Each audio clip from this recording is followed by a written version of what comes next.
लैंगिक अत्याचार करणं तेही कुणी की ज्या कोचिंगला ती आमची भगिनी मायमावली जात होती त्याच कोचिंगच्या मालकांनी आणि पार्टनरनी आणि या कोचिंगच्या मालकावर आणि पार्टनरवर ज्याचा राजकीय वरद असता जे लोक बीड विधानसभा मतदारसंघाचे आमदार हे ह्यांनी मिळून केल्यानं कारस्थान आहे।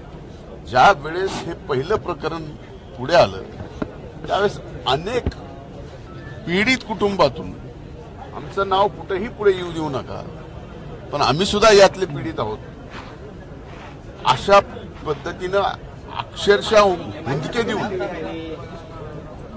ही आम्हाला गोष्टी सांगत होते। आज दोनच मुद्दे आहेत। जे घर संदीप क्षीरसागर आज राहतात त्या घराचा मालक कोण आहे हे आपण शोधून काढावं। शेवटी आपण पण स्वतः जर्नलिस्ट आहात, शोधपत्रिका थोडीशी व्हायला पाहिजे। आपण बीडला मधल्या काळात बऱ्याच येऊन गेलात, बरेच दिवस थांबलात। माझी विनंती आहे की आपण ते सुद्धा काढा। आपणही आव्हान केलं पाहिजे या माध्यमातून की जर असे प्रकार पुन्हा या महाराष्ट्रात घडू नये तर कमीत कमी अशा पद्धतीने आपली पत्रकारिता गेली पाहिजे की त्या अन्याय झालेल्या मुलीला सुद्धा वाटलं पाहिजे की मी पुढे येऊन हे सगळं सांगावं। आज यांना ती भीती आहे की आम्ही जर सांगितलं तर पूर्ण आमचं घर उद्ध्वस्त होईल। मी आज जबाबदारीपूर्वक सांगतो ती जी मुलगी आहे जिच्यावर लैंगिक अत्याचार झाले तिच्या आई वडिलांनी ठरवलं की आता आपलं सगळं संपलं आपण आत्महत्या करावी आणि हे मुलीने ज्यावेळेस ऐकलं त्यावेळेस ती मुलगी पोलीस स्टेशनला येऊन हे सगळं सांगितलं। आता 3 दिवसापूर्वी त्या मुलीने हे सांगितलं नसतं काय झालंय तर हे तिघेही आपल्याला आता या जगात दिसले नसते।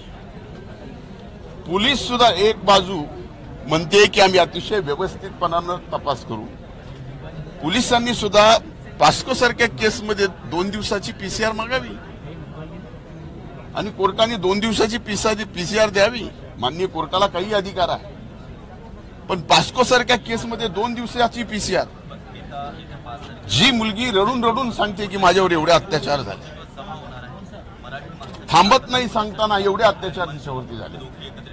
आणि आपण माध्यम म्हणून माझी विनंती आहे आपल्या माध्यमातून मी आज आपल्यालाही विनंती करतोय की ज्या बीडच्या मुलींवर लैंगिक अत्याचार कोचिंग क्लासेसमध्ये झाले त्यांना न्याय मिळेपर्यंत तो लढा आपला सुद्धा आहे असं समजून आता लढावं लागेल। राज्याचे गृहमंत्र्यांनी किंवा माननीय मुख्यमंत्र्यांची मी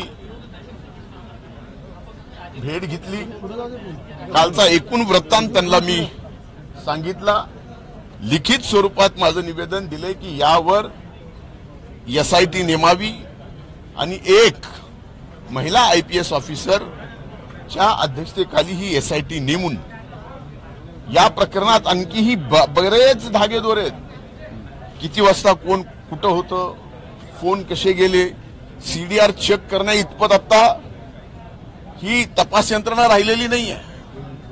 सीडीआर प्लस आयपीडीआर चेक करावं लागतील तर खरा गुन्हेगार आणि ह्याच्या गुन्हेगाराचे वरदहस्त कोण हे लक्षात येईल। त्याबाबत मी निवेदन दिलंय आणि त्यांनी सकारात्मक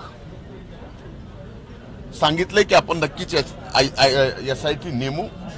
आता माननीय उपमुख्यमंत्री मोदयांना सुद्धा अजितदादांना मी निवेदन दिलं, त्यांनीही एसपी मोदयांशी फोनवर बोलले, त्यांनी एसपीला सांगितलं की याच्यात कुठेही कसलाही लू फॉल्ट ठेवायचा नाही आणि त्यांनाही निवेदन दिल्यानंतर मुख्यमंत्री आणि माननीय उपमुख्यमंत्री दोघेही एकत्र बसून त्यात आता निर्णय करतील।